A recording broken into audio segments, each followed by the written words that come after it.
Hello दोस्तों, तो कैसे हैं आप सभी लोग। आई होप आप लोग अच्छा होंगे। और आप लोग ये जो मैं क्वेश्चन कराने वाला हूँ, जो ये क्वेश्चन 10 मार्च को फर्स्ट सेकंड थर्ड शिफ्ट में पूछा गया है, ठीक ना।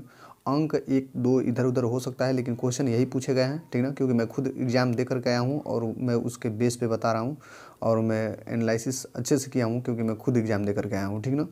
तो मैं इसको बताने वाला हूँ एक एक करके क्वेश्चन सॉल्यूशन के साथ। और इसका जो पीडीएफ होगा टेलीग्राम चैनल पे मैं इसको डाल दूंगा, ठीक ना। आप लोग वहाँ से डाउनलोड कर सकते हैं। और जिनका एग्ज़ाम होगा आप लोग देख लीजिएगा, यहीं से क्वेश्चन आएगा, बस अंक इधर उधर कर दे रहा है, ठीक ना। तो देखिए सॉल्व करते हैं इसको, ठीक ना। तो पहला क्वेश्चन है सिंप्लीफिकेशन से, सरलीकरण से पूछा गया है, इसको सॉल्व करते हैं। देखिए, तो इसको बोर्ड मास के नियम से सॉल्व करना होता है। बोर्ड मास, तो पहले ब्रैकेट सॉल्व करते हैं, वो भी कौन सा, जो सबसे अंदर होता है, जो सबसे छोटा होता है उससे स्टार्ट करते हैं। तो ये रहा, ठीक ना। तो इसको हम सॉल्व करेंगे। तो एक काम करते हैं, इसको हम लोग लिख सकते हैं 6 × 7 इधर भागा है तो इधर नीचे कर देंगे। इसको क्या कर देंगे 36 × 4 9, इस ब्रैकेट को सॉल्व कर दिया हूँ, ठीक ना। 6 × 7, ठीक ना। इसको इतना कर दिए, इसके नीचे लिख सकते हैं बटे में। अब देखिए 6 से काटिए, 6 बार में कट जाएगा, 6 के 36 और 7 7 49, ठीक है। फिर 6 7 बच गया इस ब्रैकेट में, ठीक है। फिर ये 84 बचा हुआ है। एक काम करते हैं, 84 को इसके नीचे कर देते हैं। जब इसके नीचे आप लोग करेंगे 84 को, तो 28 भागा 84, इधर गुणे में क्या बचा है, ये 6 और ये 7 बचा है, ठीक ना। ये 6 × 7 बचा है, ठीक ना। क्योंकि इसका हम लोग हिसाब कर दिए, इसका हिसाब किए हैं लोग, तो इतना आया है, ठीक ना। कैसे आया तो मैं बता दूँ, इतने को सॉल्व करके इसको सॉल्व कर दिया हूँ, ठीक ना। और फिर आगे क्या है 6 है, ये उतार दिया मैंने इसको, ठीक ना। अब इसको काटिए, देखिए फिर 7 से काटते हैं, 7 × 7 और 7 दूनी 14, 14 हो गया, ठीक ना। अब देखिए 6 दूनी 12, फिर 2 से काटेंगे, कितना बार में कट जाएगा 3 बार में। अच्छा 3 से गुणा करिए, 8 3 24, 24 का 4 होता है, ठीक है। हासिल आ गया 2, 3 दूनी 6 2 8, इसका मतलब 84 इसका आंसर हो जाएगा, जो कि दिया हुआ है, ठीक है। फिर देखिए आगे वाला क्वेश्चन, देखिए कह रहा है कि यन के किस न्यूनतम मान के लिए 2n + 2n 6 से पूर्णतः विभाज्य है। तो जहाँ यन क्या है, एक पूर्णांक है। अच्छा, एक पूर्णांक मतलब पूर्ण संख्या होनी चाहिए, दशमलव में और करणीय में नहीं होना चाहिए। तो सब का सब क्या है, दशमलव तो में तो है नहीं, तो ये सभी पूर्णांक हैं। कह रहा है किस न्यूनतम मान के लिए, तो सबसे छोटा वाला रख के देखेंगे, ठीक है। न्यूनतम यानी कम वाला रखना है। तो सबसे पहले इसको ऑप्शन से कीजिए, 0 रखेंगे यहाँ पे, तो यहाँ पे 0 यानी 2 पर 0, इसका मान 1 हो जाएगा, ठीक ना। जब 0 रखेंगे तो इसका मान 1 हो जाएगा, देखिए 0 पर, ठीक ना, 0 पर, तो इसका मान 2 पर पावर 0 हो जाएगा। अब प्लस इसका तो 0 हो जाएगा, इसका मतलब इसका 2 पर पावर 1 का 1 हो जाएगा। अच्छा 1 बताइए 6 से विभाज्य है, नहीं है, 6 से भाग ही नहीं जाएगा, ठीक है। 1/6 हो जा रहा है, दशमलव में आने लग रहा है। पूर्णतः विभाज्य चाहिए, मतलब कि शेषफल कुछ भी नहीं रहना चाहिए। तो अब एक काम करते हैं, ठीक है। तो ये वाला तो नहीं होगा, ठीक है। अब इससे थोड़ा सा बड़ा देखेंगे, एक को रखिए 2 पर पावर 1, देखिए एक पर चेक करते हैं, 2 पर 2 1 रखेंगे तो क्या आएगा, 2 × 2 यानी कि 2 पर 2 हो जाएगा। अब प्लस 2 में 1 से गुणा करेंगे, 2 × 2, ठीक है। इसको करेंगे 2 दूनी 4 हो गया। अब प्लस ये 2 बचा है 2 यानी 6। अच्छा 6 को 6 से भाग देंगे तो एकदम पूर्णतः विभाजित हो जाएगा, पूरा पूरा कट जाएगा, ठीक है ना। इसमें शेषफल एक भी नहीं बचेगा, तो यही क्या हो जाएगा आंसर, इसमें शेषफल 0 होगा, ठीक ना। तो यही आंसर हो जाएगा, तो पहला वाला ऑप्शन हो जाएगा, ठीक है। फिर देखिए अब ये देखिए मेंसुरेशन से भी क्वेश्चन पूछा जा रहा है, ठीक ना। मेंसुरेशन से एक क्वेश्चन हार्ड था, बहुत ज़्यादा हार्ड था, जिसको हमने छोड़ दिया, कैलकुलेटिव था, दशमलव में था, तो उसको हमने छोड़ दिया। तो यहाँ पे भी थोड़ा सा मैं हार्ड क्वेश्चन लेकर के आया हूँ, ठीक ना।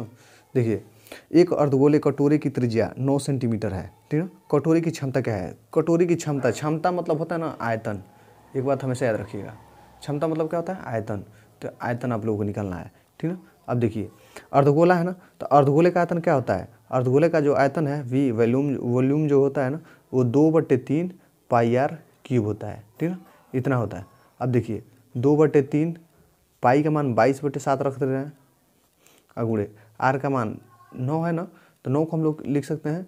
अच्छा 81 × 9 लिख दीजिए, चाहे 729 लिख दीजिए, चाहे 9 × 9 × 9 3 बार 9 लिख दीजिए, इसमें कोई दिक्कत नहीं है, ठीक है। फिर से 3 से काटते हैं, 3 3 का 9 हो जाएगा, ठीक है। अब एक काम करें, 3 का 3 8 3 के 24 हो जाएगा।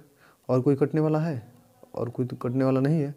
फिर देखिए ये 44 हो जाएगा, तो इसको आप क्या करेंगे, अब बटे 7 है अभी, तो 243 में आप 44 से गुणा करेंगे, ठीक ना। 4 3 12 का 2 हासिल 1, 4 चौको 16, 1 17 का 7 हासिल 1, 4 दूनी 8, 1 हो जाएगा 9।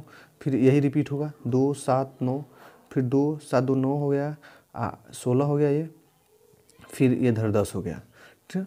10 अब इसको यहाँ पे लिखते हैं 10 6 9 2, इसमें 7 से भाग देना है, ठीक, इसमें 7 से भाग देना है। तो 7 से भाग देंगे तो क्या होगा, देखिए 7 एकम 7 हो जाएगा, एक यहाँ पे 3 बचेगा, 7 बचे 35 हो जाएगा, ठीक ना। अब देखिए 15 से कोई है और कोई है नहीं है, तो यही वाला ऑप्शन हो जाएगा, इसको सॉल्व करने का ज़रूरत ही नहीं है। इसको काटेंगे तो इतना ही आएगा 1527.43 सेंटीमीटर क्यूब, यही इसका आंसर हो जाएगा, ठीक ना। इतना क्लियर हुआ। देखिए आगे वाला क्वेश्चन, अब इसमें कह रहा है कि कितने वर्षों के लिए 25,000 रुपये का निवेश 12% वार्षिक साधारण ब्याज दर से किया जाए कि मिश्र धन कितना हो जाए, 4900 रुपये के बराबर हो जाए। अच्छा एक बात बताइए, ये मिश्र धन ना, तो मिश्र धन किससे मिलके बनता है, मिश्र धन अमाउंट ए जो होता है मिश्र धन ना, वो हमेशा SI और P से मिलके बनता है, ठीक ना। उसमें मूलधन भी रहता है और उसमें साधारण ब्याज भी रहता है। तो एक काम करते हैं, ये मिश्र धन दिया है, अच्छा इसमें से अगर हम मूलधन निकाल देंगे, तो मूलधन अगर निकाल देंगे यहाँ पे, तो क्या मेरा बच जाएगा, मेरा बच जाएगा सीधे SI साधारण ब्याज। देखिए तो इसमें से घटाएंगे तो इसमें से कितना हो जाएगा, 2400 क्या बचेगा, SI बच जाएगा, SI बचेगा ना। 4900 में से 2500 घटाएंगे तो 2400 ही तो बचेगा। अब देखिए, अब जो SI का फार्मूला होता है PRT/100, ठीक ना, यही होता है। तो अब रखिए इसका मान हो गया 2400, ठीक ना। देखिए P का मान ऑलरेडी हमको पता है 2500 है, ठीक है। क्या पूछ रहा है, वार्षिक साधारण दर से कह रहा है कि किया जाए कि, अच्छा कितने वर्षों में पूछा है। तो यहाँ पे दर दिया है 12%, समय पूछ रहा है, यन पूछ रहा है, इसका मतलब यन या टी आप बोल सकते हैं, कुछ भी बोलिए, बटे 100, इस 2 0 से 2 0 खत्म, ठीक ना। अब इधर देखिए 12 दूनी 24 200, ठीक ना। अब इसको काटिए 8 बार में कट जाएगा, ठीक ना। तो यानी टी का मान कितना आ जाएगा, 8 वर्ष, ठीक ना। तो 8 वर्ष इज द करेक्ट आंसर। अब देखिए, अब यह है अनुपात समानुपात से, ठीक ना। कह रहा है कि जब संख्या 13 को, ठीक ना, 75 और 12 के मध्यानुपाती से घटाया जाता है तो प्राप्त प्राकृतिक संख्या ज्ञात कीजिए।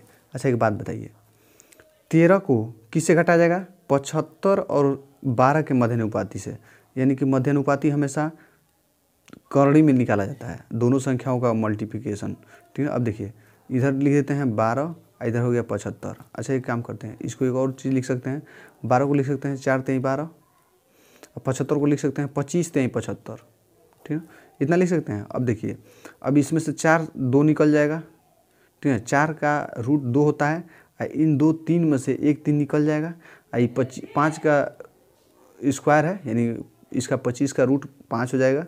अब देखिए 5 दूनी 10 और 10 3 30, यानी इसका 30 हो जाएगा, ठीक है। अब एक बात बताइए, कह रहा है कि इन दोनों के मध्यानुपात से, तो मध्यानुपात आ गया 30, इसमें से कह रहा है घटाएंगे 13 को, तो कितना बचेगा, 17 बचेगा, तो 17 आंसर हो जाएगा, ठीक। अब देखिए, अब फिर एक और मेंसुरेशन का, ठीक ना। कह रहा है कि 60 अंश के केंद्रीय कोण वाले 21 सेंटीमीटर त्रिज्या के एक वृत्त के त्रिज्या खंड का क्षेत्रफल ज्ञात कीजिए। अच्छा इसका भी क्षेत्रफल ज्ञात करना है, तो इसका फार्मूला जानना आपको बहुत जरूरी है। तो एरिया बराबर होता है πr² इंटू थीटा अपान 360 अंश, ये इसका फार्मूला होता है, ठीक ना। ये आपको फार्मूला याद रहना चाहिए। अब देखिए, अब इसका जो पाई है उसका मान रख लेते हैं 22/7, आर का मान कितना है 21 है, तो 21 गुणे 21 कर सकते हैं, स्क्वायर है तो, गुणे 60 अंश है, थीटा का मान 60 अंश है, बटे 360 अंश, 0 0 खत्म हो गया, 6 6 के 36, ठीक ना। अब देखिए 3 7 21 और 3 दूनी 6, 7 से 7 गया, इधर 2 से ये 11 बार में गया। अच्छा 11 से गुणा करें, 11 कम 11 के 1, ठीक ना, हाथ से लग गया 1, 11 दूनी 22 1 23, इतना आंसर हो जाएगा, ठीक ना, इतना आंसर हो जाएगा, इतना सेंटीमीटर स्क्वायर, ठीक है। अब देखिए, अब नाव धारा से क्वेश्चन पूछा गया है, कह रहा है कि एक नाविक धारा के अनुकूल 10 मिनट में 2 किलोमीटर की और धारा के प्रतिकूल 2 घंटे में 12 किलोमीटर नाव चलाता है, धारा की चाल ज्ञात कीजिए। अच्छा एक बात बताइए, कह रहा है कि नाविक धारा के अनुकूल मान लेते हैं कि नाविक का जो चाल है x है, धारा का चाल y है, ठीक ना।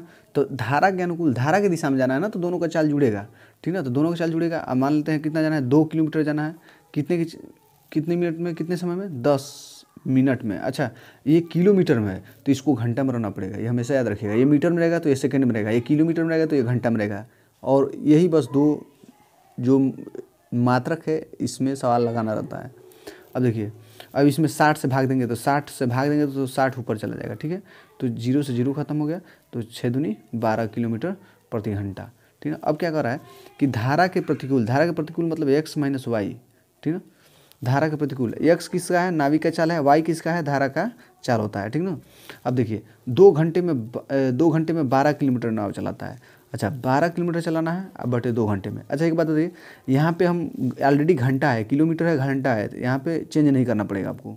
तो 2 छके 12, तो 6 किलोमीटर प्रति घंटा। अब इसको सॉल्व कर दीजिए। क्या किसका चाल पूछा है, धारा का चाल पूछा है। अच्छा धारा का चाल पूछा है ना, तो एक काम कीजिए, आप इसको सिंपली जोड़ दीजिए। तो x कितना हो जाएगा, 2x हो जाएगा। इसको जोड़ेंगे तो 12 6 18 हो जाएगा। तो 2 से काटेंगे 9 होती है, यानी x का मान कितना हो गया, 9 किलोमीटर प्रति घंटा। तो ये तो हो गया व्यक्ति का चाल। अब धारा का चाल पूछा है x का, y का पूछा है, ठीक है। तो यहाँ पे देखिए, यहाँ पे हम 9 रखेंगे तो 9 में से क्या घटाएं कि 6 आ जाएगा। तो 9 में से हम 3 घटाएंगे तो कि हमारा 6 आ जाएगा। तो 3 इसका आंसर हो जाएगा। तो 3 जो है हो गया, ठीक ना। अब देखिए, अब एक चुनाव वाला है, ठीक है। कह रहा है कि 2 उम्मीदवारों के बीच एक चुनाव में 35% मत प्राप्त करने वाला उम्मीदवार 15,900 मतों से हार जाता है। डाले गए मतों की कुल संख्या ज्ञात कीजिए। अच्छा 2 उम्मीदवार हैं, हमेशा एक बात याद रखिएगा कि 100% वोट पड़ता है हमेशा। अच्छा 2 उम्मीदवार हैं, 2 उम्मीदवार मान लेते हैं कि ए है एक बी है। ए को कितना मिला है 35%, बी को कितना मिला, बाकी तो सब बी को मिलेगा ना, तो बी को मिलेगा 65%। दोनों को जोड़ेंगे तो 100% हो जाएगा, 100%।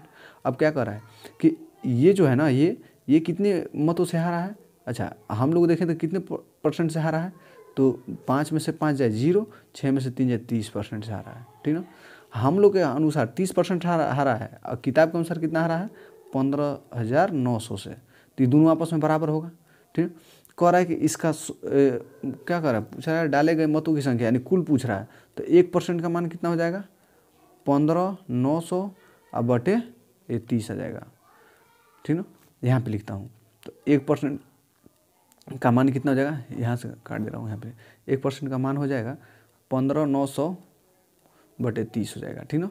अब कह रहा है कि कुल डाले गए मत, यानी 100% का मान पूछ रहा है, तो जो पूछता है उससे गुणा कर देते हैं, बस जो पूछेगा उसका गुणा कर देंगे। अगर इसका पूछेगा तो 65 से गुणा कर देंगे, बी का पूछेगा तो 65 से गुणा करेंगे, ए का पूछेगा तो 35 से गुणा करेंगे, ठीक ना। जो जिसका पूछता है उससे गुणा करते हैं, ठीक ना। तो हमेशा याद रखिएगा। तो पूछ किसका रहा है, पूरे का, तो 100 का 100 से गुणा कर देंगे। अच्छा 1 0 से 1 0 खत्म, 3 से काटेंगे, 3 5 15, 3 3 9, ठीक है, यानी 53, 1 0 बचा है और यहाँ पे 2 0, यानी इतने वोट से वो क्या हुआ है, हार गया है, ठीक है। देखिए अब आगे वाला क्वेश्चन देखिए। कह रहा कि यश अपनी कार चलाता है और 90 मिनट में 37 किलोमीटर और 500 मीटर की दूरी तय करता है।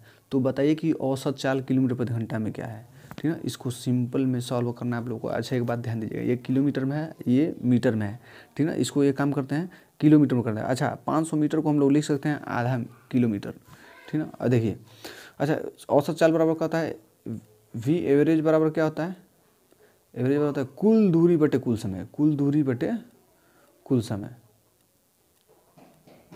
ठीक ना, कुल समय होता है। अच्छा कुल दूरी, अच्छा कुल समय तो है 90 मिनट, कुल समय कितना है 90 मिनट। अच्छा ये मिनट में है, ये हमेशा याद रखिएगा, मिनट में है। तो मिनट है तो इसको घंटे में बदलने के लिए 60 से इसमें भाग करना पड़ेगा, ठीक ना, ठीक ना। वी एवरेज निकालना है। अब देखिए, अब दूरी कितना हो गया 37 हो गया, कुल दूरी निकाल ले रहा हूँ 37, ठीक ना। अब प्लस इसको लिख सकता हूँ आधा, 500 मीटर ना, 1000 मीटर को हम लोग 1 किलोमीटर कहते हैं, तो 500 मीटर को लिख सकते हैं आधा मीटर, आधा मीटर को यानी 0.5 किलोमीटर। तो कितना हो जाएगा 37.5 किलोमीटर हो जाएगा। तो इसको लिख सकते हैं 37.5 किलोमीटर अगुणे, इसको यहाँ से हटा देंगे ऊपर चला जाएगा 60 हो जाएगा, 0 से 0 खत्म, 3 दूनी 6, 3 3 9, 3 बच गया, 3 से काटेंगे इधर, 3 से काटेंगे तो कितना हो जाएगा, 3 एकम 3, 3 दूनी 6, 3 5 15, ठीक ना, इधर दशमलव। अब गुणा कीजिए, 5 दूनी 10 का 0, हासिल आ गया 1, 2 दूनी 4, 1 हो गया 5, 2 एकम 2, ठीक है, 1 अंक पर दशमलव, 1 अंक पर दशमलव, यानी 25 किलोमीटर प्रति घंटा, यही क्या आ जाएगा आंसर हो जाएगा, तो 25 किलोमीटर प्रति घंटा, ठीक है ना। भाई ये बहुत मेहनत किया हूँ तो एक क्वेश्चन मिला है और इसको मैं सॉल्व करा रहा हूँ, आप लोगों को इससे बहुत फ़ायदा होगा, तो प्लीज़ भाई वीडियो को लाइक कर कीजिएगा और अपने दोस्तों के साथ शेयर कर दीजिएगा और चैनल को सब्सक्राइब ज़रूर कीजिएगा भाई, ठीक है। तो देखिए आगे वाला क्वेश्चन क्या कर रहा है, कह रहा है कि 14 सेंटीमीटर व्यास वाले एक गोलाकार बर्तन को पेंट करने की लागत 21,560 रुपये है, प्रति वर्ग सेंटीमीटर पेंटिंग की खर्च क्या होगी, ठीक ना। देखिए तो मतलब इसका ना देखिए खर्च हमेशा जो है ना उसका क्षेत्रफल पर किया जाता है, ठीक ना, क्षेत्रफल मतलब कि संपूर्ण पृष्ठ मान सकते हैं, ठीक ना। तो गोला है ना, गोलाकार का जो संपूर्ण पृष्ठ है या वक्र पृष्ठ है हमेशा 4πr² होता है, 4πr²। इसका मान कितना दिया है, इसी का मान दिया है कितना, 21,560 रुपये। हमेशा याद रखिएगा जो खर्च होता है ना हमेशा क्षेत्रफल पर होता है, क्षेत्रफल पर, ठीक ना। हमेशा जो खर्च होता है ना, खर्च हमेशा किस पे होता है, क्षेत्रफल पर, ठीक ना। वक्र पृष्ठ भी हो सकता है और वो संपूर्ण पृष्ठ भी हो सकता है, वो क्वेश्चन के हिसाब से देखना पड़ेगा कि इस पे किस पे पूछा है, वक्र पृष्ठ पे पूछ रहा है कि संपूर्ण पृष्ठ पे पूछ रहा है। तो हम इसको संपूर्ण पृष्ठ पे पहले चेक करेंगे, जब कुछ नहीं दिया तो संपूर्ण पृष्ठ पे लगाइएगा, ठीक ना, कोई भी सवाल हो। तो देखिए अब इसका 4 हो गया, इसका कितना हो गया 22/7 पाई का मान, r² ना, r² का मान कितना हो जाएगा, व्यास 14 है तो इसका मतलब त्रिज्या इसका आधा होता है यानी 7 हो जाएगा, तो 7 हो जाएगा और 7 हो जाएगा, ठीक ना, बराबर 21,56,0, ठीक ना। ये 7 से 7 खत्म, ठीक ना। अभी काम करते हैं 7 से इसको काटते हैं, 7 3 21, 7 8 56, फिर 0, फिर एक काम करते हैं 4 से काटते हैं, 4 से काटेंगे, 4 7 28, 2 बजेगा, 4 7 28, 0 हो गया, 11 दूनी 22, 11 7 77 और 0, 2 से काटेंगे कितना हो जाएगा 35 हो जाएगा, ठीक ना। तो इतना खर्च लगेगा, यही क्या हो जाएगा आंसर हो जाएगा, ठीक ना।